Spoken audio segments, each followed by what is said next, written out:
यह video class 10th के हिंदी गोधुली भाग 2 के गद्य खंड पर आधारित है। यह गद्य खंड का चौथा अध्याय है, नाखून क्यों बढ़ते हैं। इस वीडियो को 2023 के एग्जाम में को ध्यान में रखकर बनाया गया है।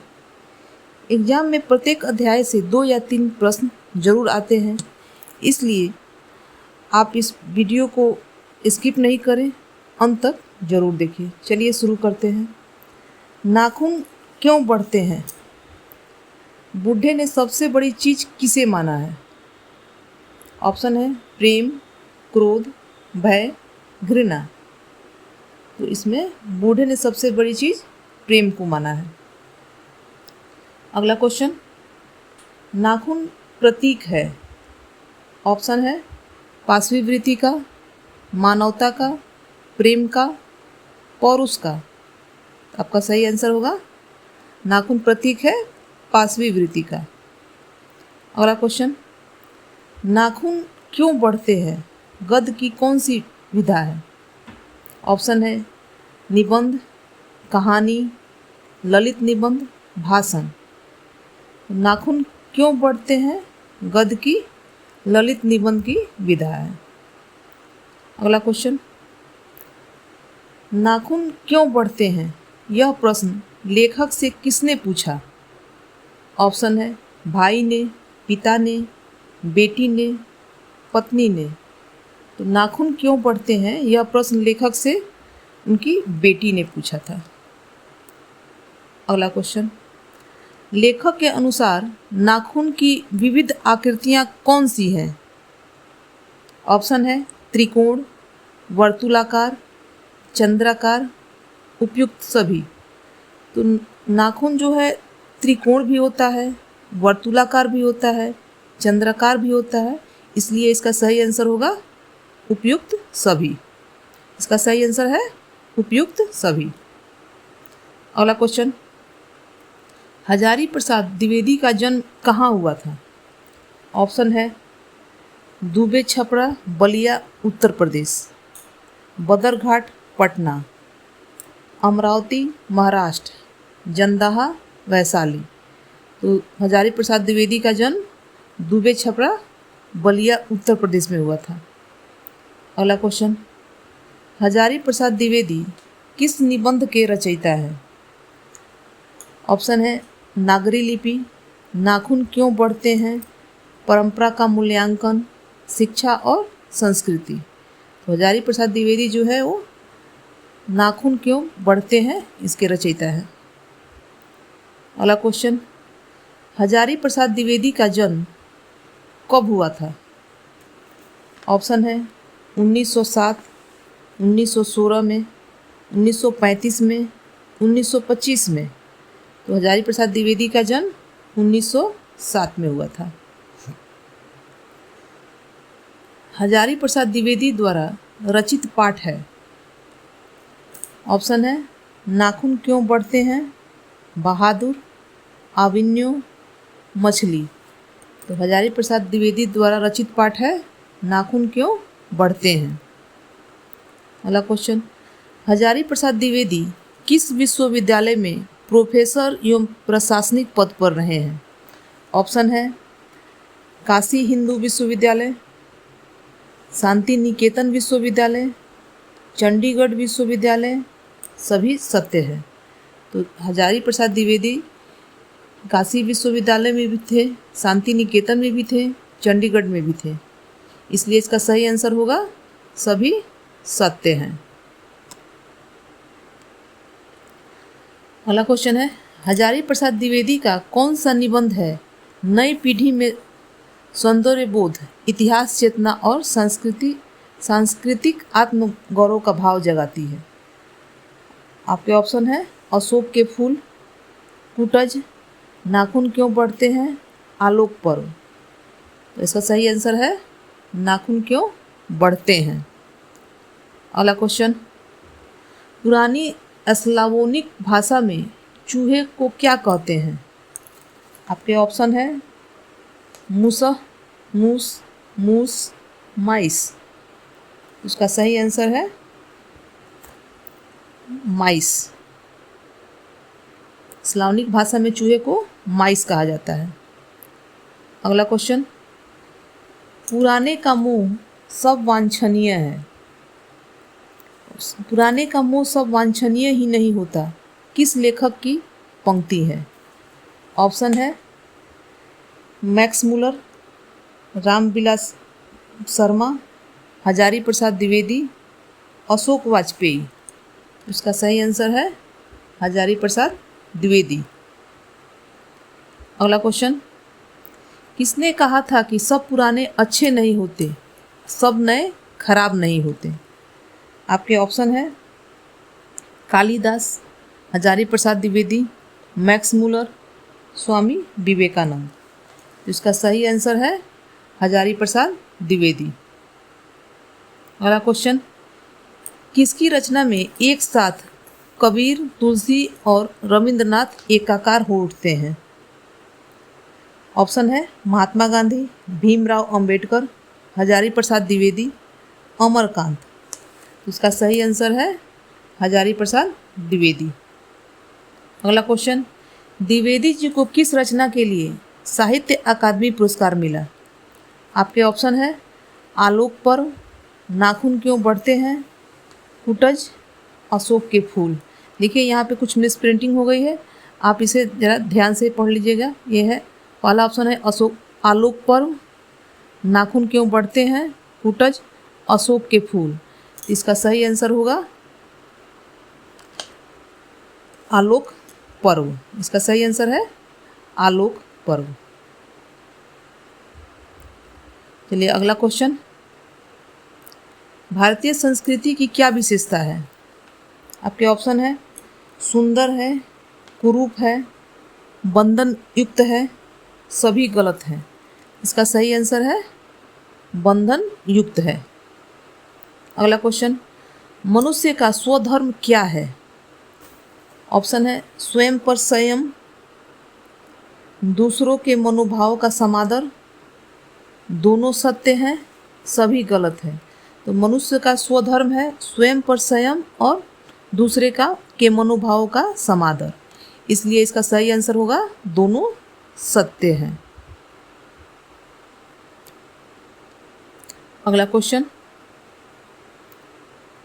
अल्पज्ञ पिता कैसा जीव होता है?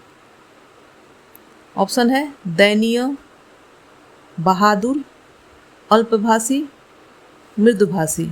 तो अल्पज्ञ जो पिता होता है वो दयनीय होता है।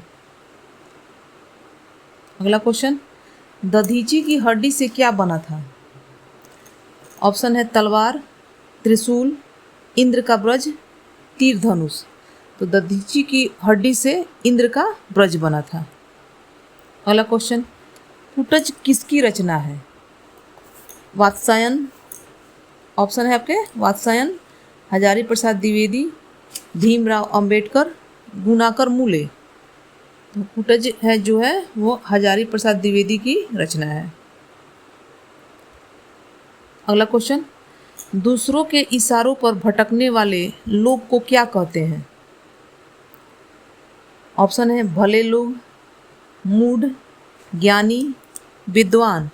तो दूसरों के इशारे पर भटकने वाले लोग को हम मूढ़ कहते हैं। अगला क्वेश्चन, लेखक ने किसे निर्लज अपराधी कहा है? के ऑप्शन है मनुष्य को, जानवर को, नाखून को, बाल को। तो लेखक ने नाखून को निर्लज अपराधी कहा है। अगला क्वेश्चन, हम बार बार नाखून क्यों काटते हैं? ऑप्शन है बर्बरता समापन हेतु, सुंदरता हेतु, आदतन, मजबूरी वश।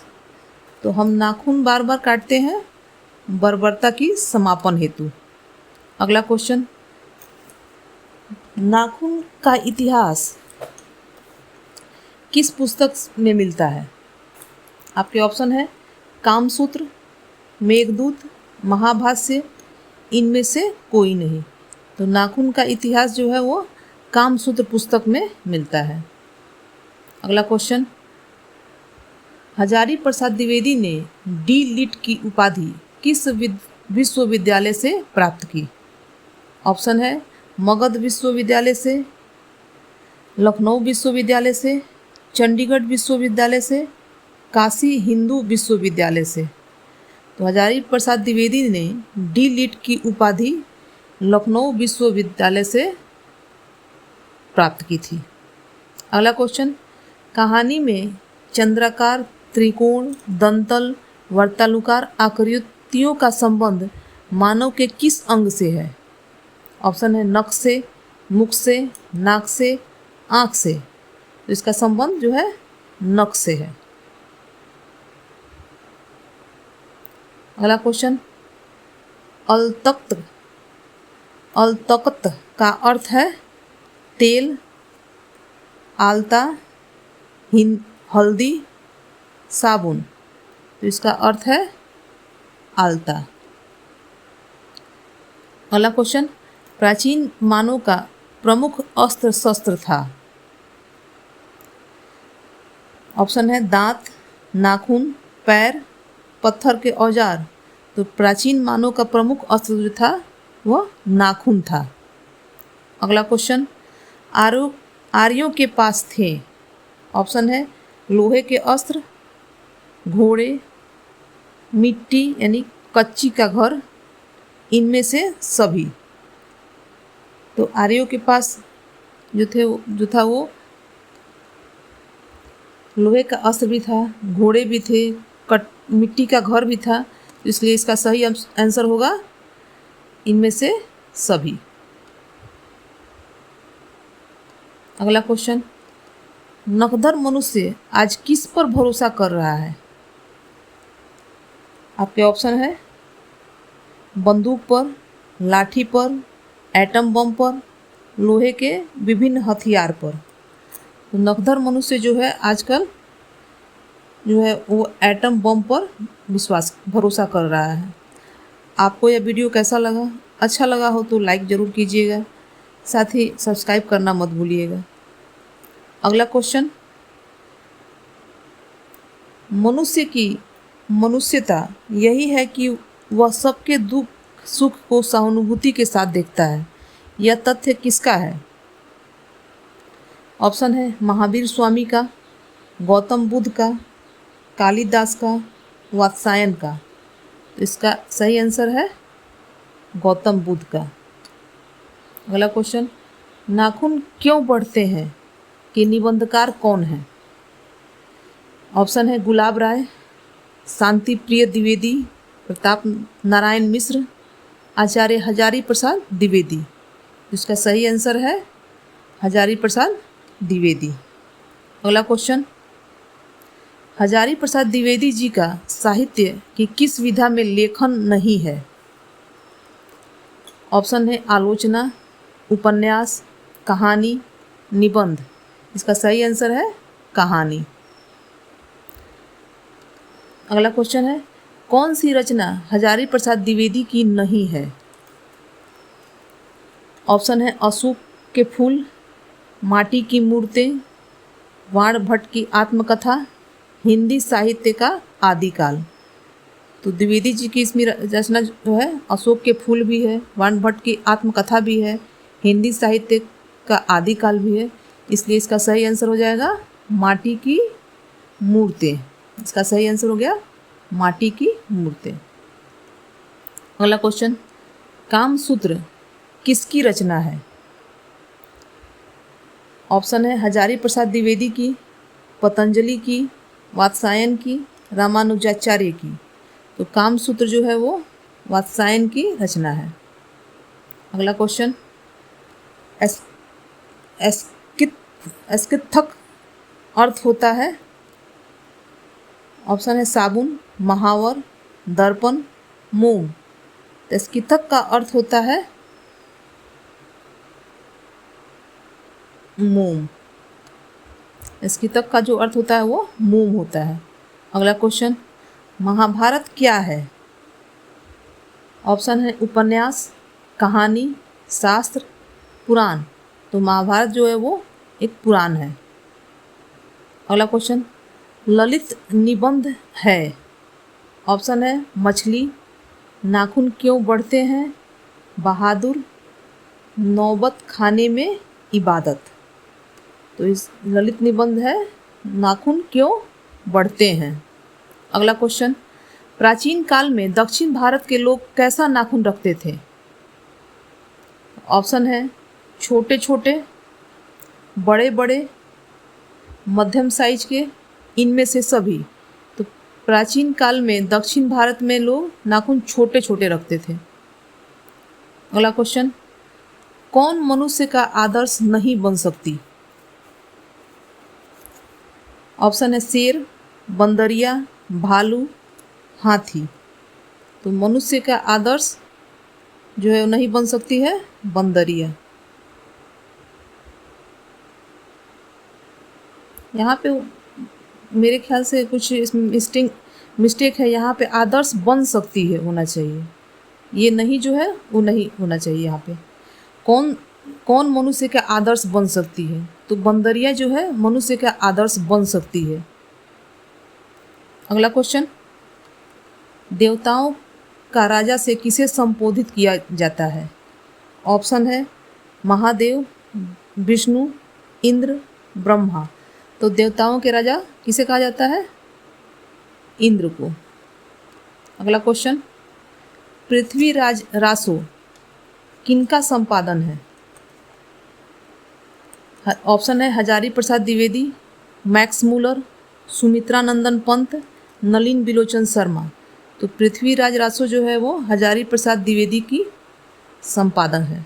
अगला क्वेश्चन, हजारी प्रसाद द्विवेदी को कब पद्म भूषण की उपाधि से सम्मानित किया गया? ऑप्शन है 1953 में, 1957 में, 1959 में, 1961 में। तो हजारी प्रसाद द्विवेदी को पद्म भूषण से 1957 में सम्मानित किया गया था। अगला क्वेश्चन, अशोक के फूल किनकी रचना है? ऑप्शन है दिनकर, सुमित्रा नंदन पंत, हजारी प्रसाद द्विवेदी, गुणाकर मूले। तो अशोक के फूल जो है वो हजारी प्रसाद द्विवेदी की रचना है। अगला क्वेश्चन, लेखक के अनुसार मनुष्य के नाखून किसके जीवंत प्रतीक है? ऑप्शन है मनुष्यता के, सभ्यता के, पाशवी वृत्ति के, सौंदर्य के। तो लेखक के अनुसार मनुष्य के नाखून पाशवी वृत्ति के जीवंत प्रतीक है। अगला क्वेश्चन, हजारी प्रसाद द्विवेदी की मृत्यु कब और कहाँ हुई? ऑप्शन है 1979 दिल्ली, 1984 अजमेर, 1989 उत्तर प्रदेश, 1994 कानपुर। हजारी प्रसाद द्विवेदी की मृत्यु 1979 में दिल्ली में हुई थी। अगला क्वेश्चन, सहजात वृत्तियाँ किसे कहते हैं? आपके ऑप्शन है अस्त्रों के संचयन को, अनजान स्मृतियों को, स्व के बंधन को, उपयुक्त सभी। तो सहजात वृत्तियाँ हैं जो है वो अनजान स्मृतियों को कहते हैं। आपको यह वीडियो कैसा लगा? अच्छा लगा हो तो लाइक एवं सब्सक्राइब कीजिएगा। अगर इसमें कुछ कमी लगी हो तो कमेंट करके हमें ज़रूर बताइएगा। धन्यवाद।